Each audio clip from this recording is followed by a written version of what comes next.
for these charges. This individual is charged with 4 counts of aggravated sexual battery, and he fled to Mexico back shortly after October of 2023. But before we get started, I want to introduce to you some of those partners that made this apprehension possible. And standing to my right, your left, is Western District of Virginia U.S. Marshal Thomas Foster. Standing directly behind me is the Western District of Virginia Supervisory Deputy U.S. Marshal Frank Shermer.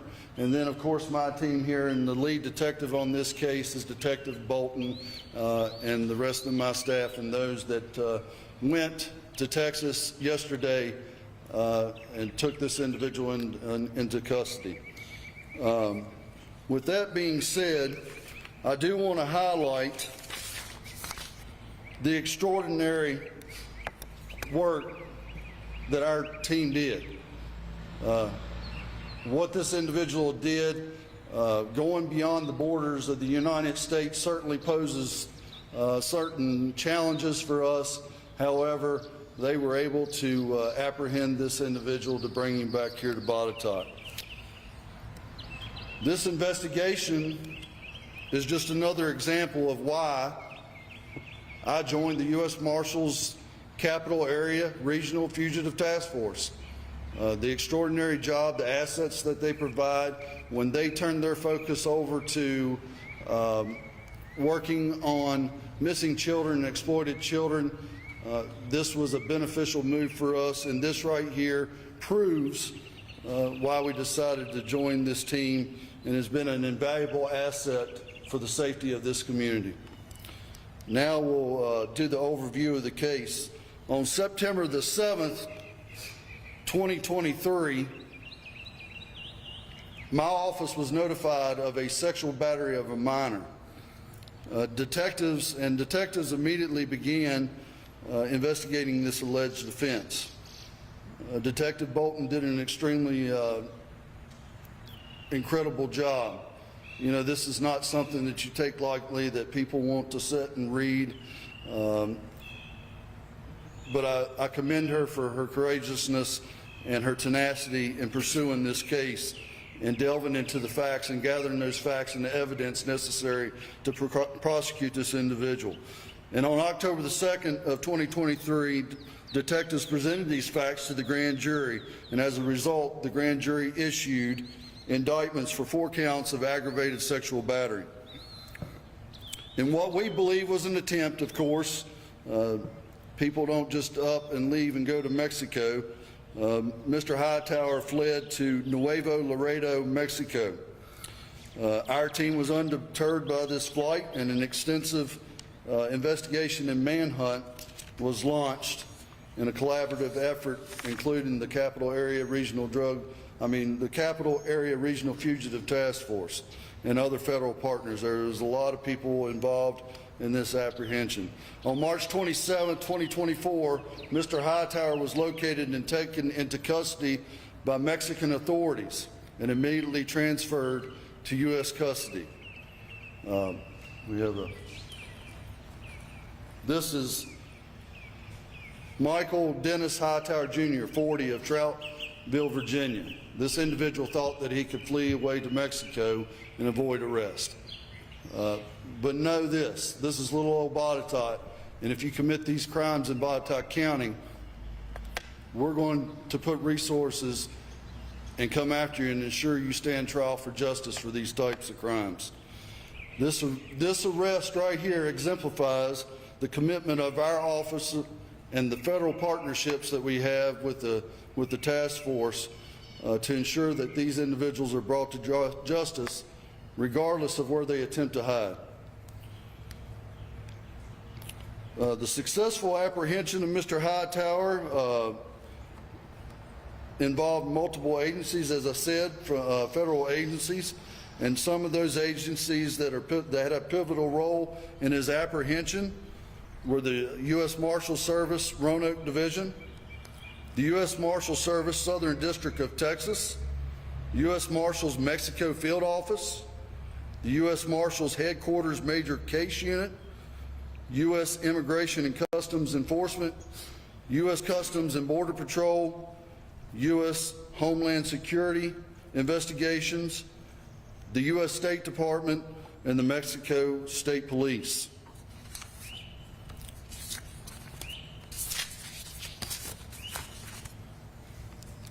We have an exceptional group of men and women that get up every day here in Botetourt County to ensure one thing, and that's to ensure a safer Botetourt. And I couldn't be more proud of the effort and the work that they did to make this apprehension and keeping this community safe.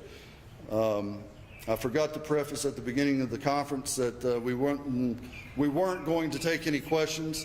We were going to highlight the arrest. Of course, this is an ongoing investigation. I probably should have said that. And the facts of the investigation can change. It's an ongoing investigation, and as the detectives review and analyze that evidence, certain factors can change, certain circumstances can change. And if so, and if we do collect more evidence, there may be charges. There may not be additional charges.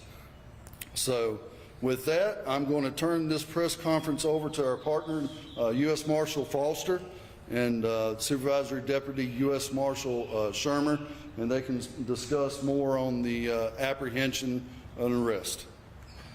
Right. Thank you, Sheriff. Thank you all for coming out today. My comments are brief, but I do want to say that the partnership with the Botetourt County Sheriff's Office is amazing, and having them on board our task force has just enhanced our ability to go out and do what we do every day and track fugitives. And just to give you an idea, the Western District of Virginia, which is headquartered out of Roanoke, we serve around 2,700 warrants a year. The Marshals Service as a whole captures over 100,000 fugitives a year. And on average, we arrest 303 fugitives in the United States on any given day. But what brings us here today is an example of the power of partnerships and the culmination of 7 months of investigation by the Botetourt County Sheriff's Department, the United States Marshals Service, and other federal and international partners. The subject you just learned about thought he could escape justice by fleeing the United States. However, he was wrong. The reach of the United States Marshals Service and our state and local partners is long and unwavering.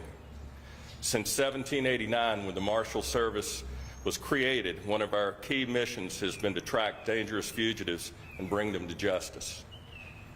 The suspect's presence in the Botetourt County Sheriff's Jail illustrates that that's still true today. Again, I want to thank Sheriff Ward and his amazing department for becoming a part of our task force, and the contributions that they make every day to our task force are invaluable.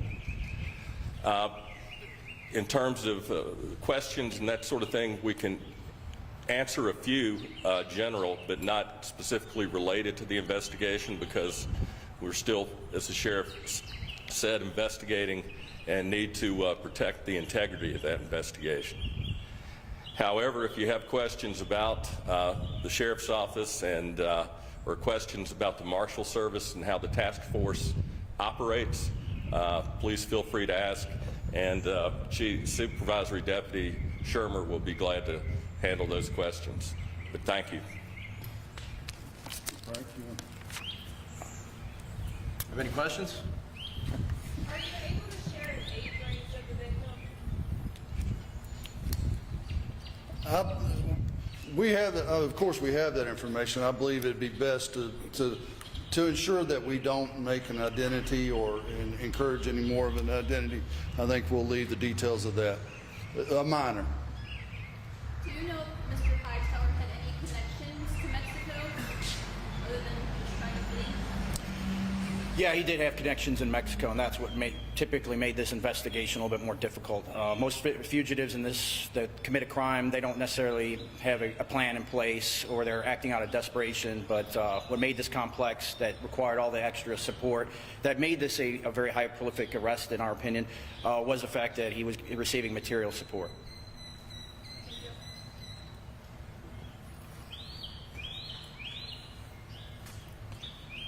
Well, again, I want to highlight the extraordinary effort of the men and women here that made this apprehension to bring him into custody and back here to Botetourt to stand trial. If there's no other questions related to the apprehension or arrest, that'll end the press conference. And I thank you all for coming and joining us this morning. I may have missed the detail, but how many people in total across the task force? Marshall, I'm sorry, what was the question? how many people in total were involved? Numerous. Yeah, it would, like you said, it was all those offices, each component had a personnel that played some sort of role. Not one agency itself could have done what we did. There was just crossing an international border on top of just some of the law enforcement techniques that were utilized were specialties that, so I would say it was no short of 100 people contributed, probably more in that case. Can I ask if Mr. Hightower has ever been arrested on charges similar to this before? To be honest, I don't think he has been arrested on similar charges to this. He has been arrested before, but not similar to these charges. Is there any follow-up that goes on with the task force, or is this entirely in Botetourt's hands now? Just road ahead.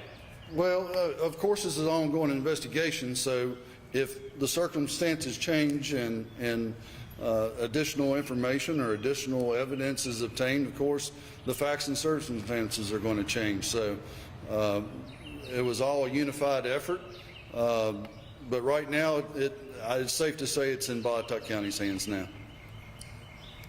The apprehension's done by the task force, and they brought him back here, so it's safe to say that everything's going to be right here with Botetourt County from here on out with the detectives in the case and analyzing and reviewing those facts. Sure, has a court date been set yet? I don't know if there's a court date been set. He'll still have to come in for an arraignment, and they'll set all that through the court. Any other questions? If not, that'll conclude our conference. Thank you all for joining us this morning.